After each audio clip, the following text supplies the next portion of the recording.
สบายดีมื้อนี้เฮามาเข้า Google Workspace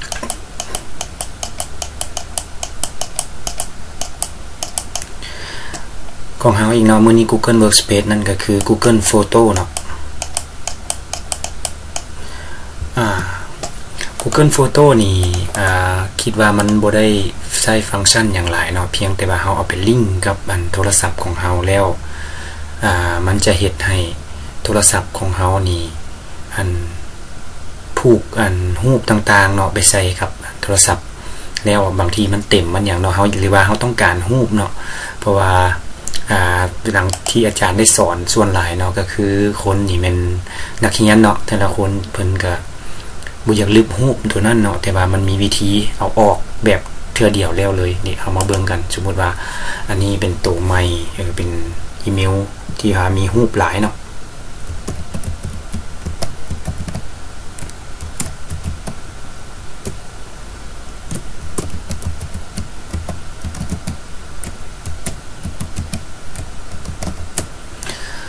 โอเ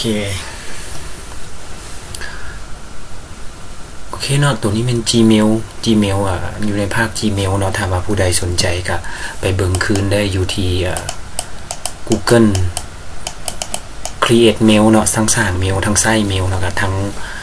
เป็นบทพื้นฐานของทั้งเบิดเลยในการนำใช้อีเมลแต่ว่าตัวนี้เฮาก็มาเข้าที่9 dot ของเฮานี่เนาะเข้าจุดเข้าตัวนี้เนี่ย Google Photo เนาะเนี่ย Photo โอเคคลิกไปสรุปแล้วรูปนี่เนาะผู้ใดก็เสียดายเบิดเนาะนี่เนาะรูปสมัยใดที่เฮาเคยเก็บไว้เนาะอยู่ในคอมของเฮาอะไรเนาะรูปต่างๆที่ว่ามีรูปเด็กน้อยบ่รูปใดต่างๆนี่เนาะที่ว่าเคยมีนี่เนาะแล้วคันว่าสิลึกก็เสียดายเนาะเฮาต้องแบ็กอัพไว้เนาะอยู่ในคอมพิวเตอร์ USB หรือว่าอีหยังต่างๆเนาะเพราะว่าถ้าว่ามันเต็มเนาะเฮาก็ต้องได้ลบออกโอเคเนาะอันนี้เป็นรูปที่อาจารย์มีกับปริมาณมันก็เฮาไปเบิ่งต้องแม่นไปเบิ่งอยู่Google Drive เนาะ Google Drive นี้โอเค Google Drive นี่มันก็อยู่ประมาณ7 กิกะเนาะมันก็ใช้ประมาณ 50% แล้วได้นี่เนาะตัวนี้เนาะเฮาก็ควรจะแบ็กอัพเมียนเนาะเพื่อว่ามันเต็มมันอย่างบ่ต่างๆเฮาก็จึงสิได้เก็บเมียนเนาะแล้วมาเบิ่งขั้นตอน3ขั้นตอนนึงเนาะ3ขั้นตอนก็คือมันจะมีอีเมลกลับมานี่เนาะอาจจะเป็นมือใหม่เนาะมันส่งอีเมลมาให้ว่า Google Taken เนาะ Google Taken Take out เนาะ Google Take out หมายถึงว่ามันจะเอารูปทั้งเบิดอยู่ใน Google Photo ของเฮาออกมาเนาะออกมาแล้วบัดนี้มันก็จะแจ้งเฮาว่าเฮานี่สามารถดาวน์โหลดได้นี่นะเนาะอยู่ในจนฮอดวันที่7เนาะวันที่7เดือน10ใช้เวลาประมาณ1อาทิตย์เนาะ1วีคในการดาวน์โหลดอันนี้เนาะ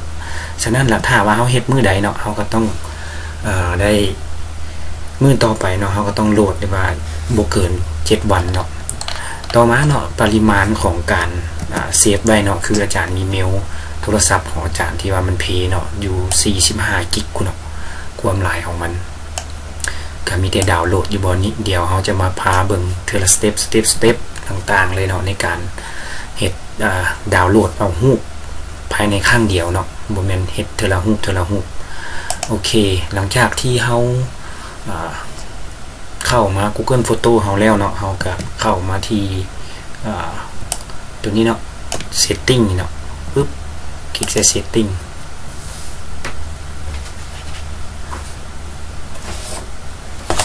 หลังจากใส่ Setting เนาะปึ๊บเฮาจะมีตัวตั้งค่าตัวนี้แล้วตัวนี้เป็นตัวจัดการบ่เป็น Original Quality ตัวนี้มันเฮาสิเอาแบบมันละเอียดซ้ำเก่าที่ว่าเฮาเซฟเนาะตัวนี้มันจะย่อลงเนาะ more slightly reduced quality เนาะตัวนี้มันก็จะเฮ็ดให้มันคุณภาพลดลงแต่ว่าการดาวน์โหลดก็ไวขึ้นเนาะแล้วบัดนี้เฮาก็เลื่อนเนาะ เมาลงมาเนาะหรือว่าคลิกสกอร์บาร์อยู่บนนี้เนาะเลื่อนลงมาเลื่อนลงมาเลื่อนลงมาเลื่อนลงมาเนาะปุ๊บบาทนี้เขามาเห็นตัวมันเขียนบนว่า export your data นี่เนาะอยู่นี่export your data นี่เนาะโอเคหลังจากที่เขาเห็นlist ตัวนี้แล้วเขาก็คลิกใส่เนาะปุ๊บโอเคตัวนี้มันก็จะบอกเลยว่าเขาจะแบ็กอัพเนาะมันมีอย่างนี้เนาะมีรูปวิดีโอดาวน์โหลดตัวที่เขาเคยเซฟต่างๆเนาะมันก็จะอยู่นี่แบ็กอัพโอเคเนาะมันเข้ามา Google Takeout แล้วเนาะนี่มันจะชิปให้ตัวนี้มันจะชิปให้มันจะให้เป็นไฟล์อันเดียวเนาะมันจะเป็นไฟล์อันเดียวให้เขาประมาณ7กิกปลาย8กิกกับบ่ฮู้เนาะแต่ว่าเขาก็ถ้าว่าเขาต้องการเก็บเมียนเนาะเพราะว่าเขาสิไปโหลดเทอละรูปเนาะมันก็เป็น1,000-2,000 รูปพุ่นเลยเนาะครับ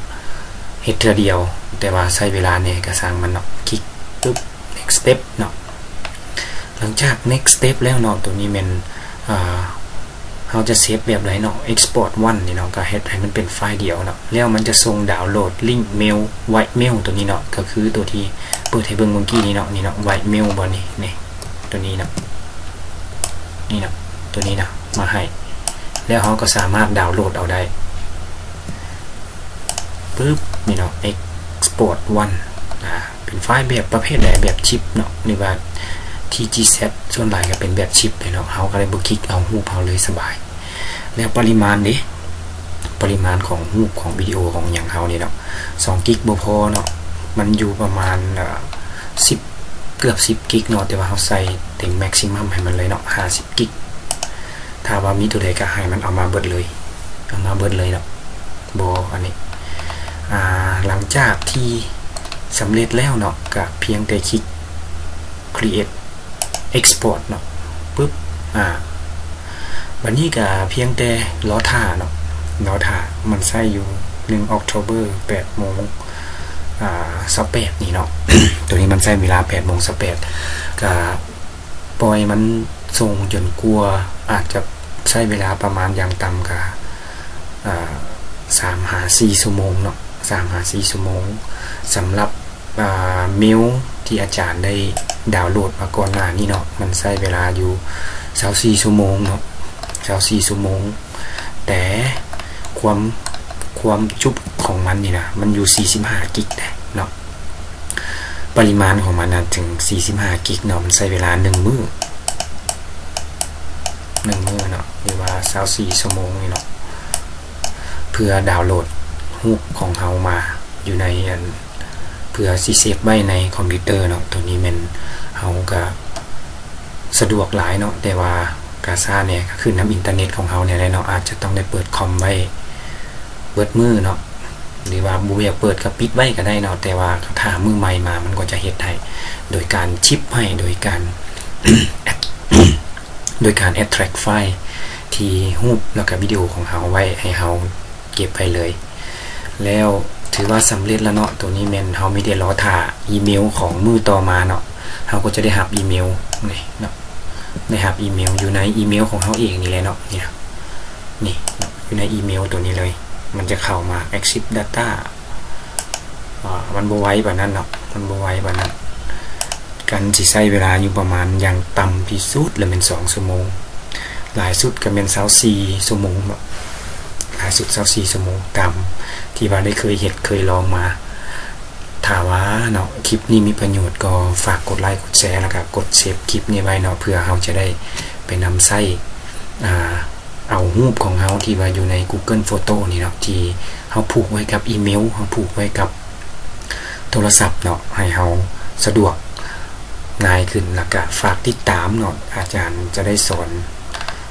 Google Workspace เนาะทั้งเบิดนี่แหละเนาะทั้งเบิดที่ว่าได้นำใช้นี่เป็นส่วนใหญ่ให้เราได้นำใช้นำกันเบิดและคิดว่าเราจะมีคอร์สอยู่ในศูนย์มาสเตอร์อีกต่อไปเนาะเกี่ยวกับเรื่องการนำใช้ Google Workspace นี้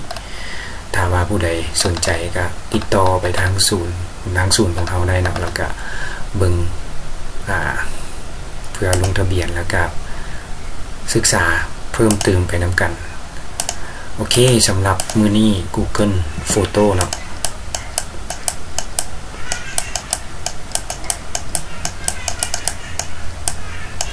Google Photo ก็ถือว่าจบเท่านี้เนาะถ้าว่ามีอัปเดตในคลิปต่อไปเนาะอาจจะเป็นพวกการตกแต่งรูปการนำใช้รูปอย่างต่างๆเนาะก็จะเอามาลงเติมใน EP 2สำหรับ EP นี้เป็นตัวแบ็กอัพรูปของเราอย่างเดียวสำหรับคลิปนี้ขอขอบใจ